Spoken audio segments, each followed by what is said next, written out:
جو انشاءاللہ آپ کو اسی پروگرام کے اندر میں آپ کو دعائیں بتائی جائے گی، اس کو لکھ کر ہم انشاءاللہ پیش کرنے کی کوشش کریں گے اس کے ترجمے کے ساتھ۔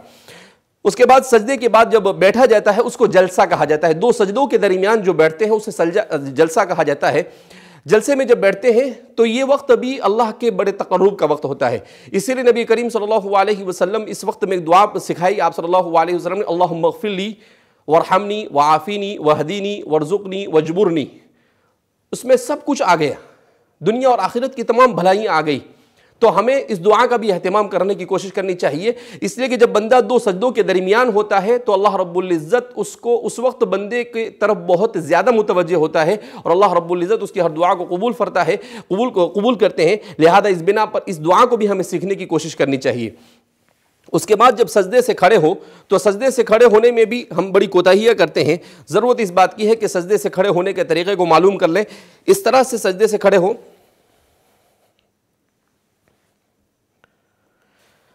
بہت سارے لوگ جب سجدے سے کھڑے ہوتے ہیں تو بعض مرتبہ ہاتھ سے سہارا لیتے ہیں، ٹھیک ہے اگر آدمی بڑی عمر کا ہے، اسے کوئی تکلیف ہے، کوئی عذر ہے تو وہ کر سکتا ہے، لیکن جن کو کوئی عذر نہیں ہے انہیں تو سجدے سے سیدھا اسی طریقے سے کھڑے ہو جانا ہے۔ اسی لیے فرماتے ہیں کہ سنت طریقے کے مطابق اگر آدمی نماز پڑھتا ہے تو بے شمار ہڈی کی بیماریوں سے بھی اللہ اس کی حفاظت فرماتے ہیں، بے شمار خون کی بیماریوں سے بھی اللہ اس کی حفاظت فرماتے ہیں۔ آج کی سائنس نے ان تمام چیزوں کو تسلیم کیا ہے، تو دنیا آخرت کا ثواب تو ملنا ہی ہے، دنیا کی بھلائیاں اور سعادتیں بھی ملنی ہی ہیں، اور اسی کے ساتھ ساتھ اللہ رب العزت نماز کی اس برکت سے ہمیں صحت کی بھی بہت ساری نعمتوں سے مالامال اللہ رب العزت مالامال کریں گے اگر ہم نے سنت طریقے کے مطابق نماز پڑھی۔ تو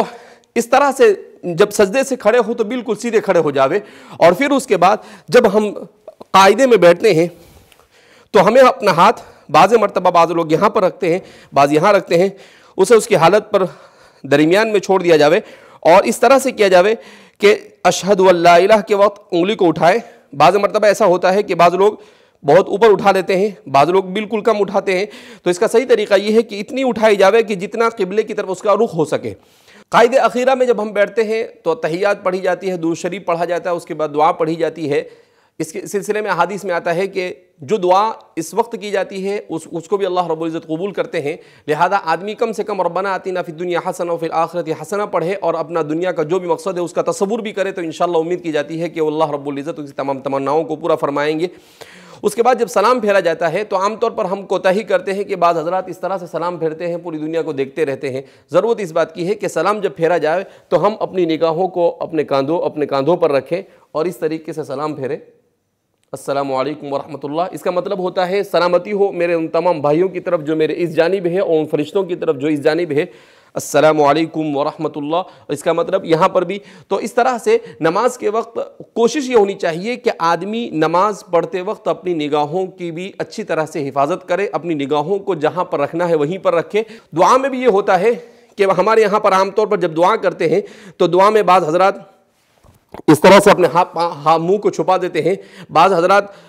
دعا میں، لیکن اس کا صحیح طریقہ یہ ہے کہ اپنے ہاتھ کو سینے کے سامنے رکھا جاوے اور اس طرح سے کھلا رکھا جاوے اور اللہ رب العزت سے مانگا جاوے، اور نماز کے بعد جو دعا کی جاتی ہے اللہ رب العزت ان دعاؤں کو قبول کرتے ہیں۔ نماز کے بعد بہت سارے اذکار ہیں، تسبیحات کا پڑھنا جس کی بھی بڑی فضیلتیں وارد ہوئی ہے۔ بہرحال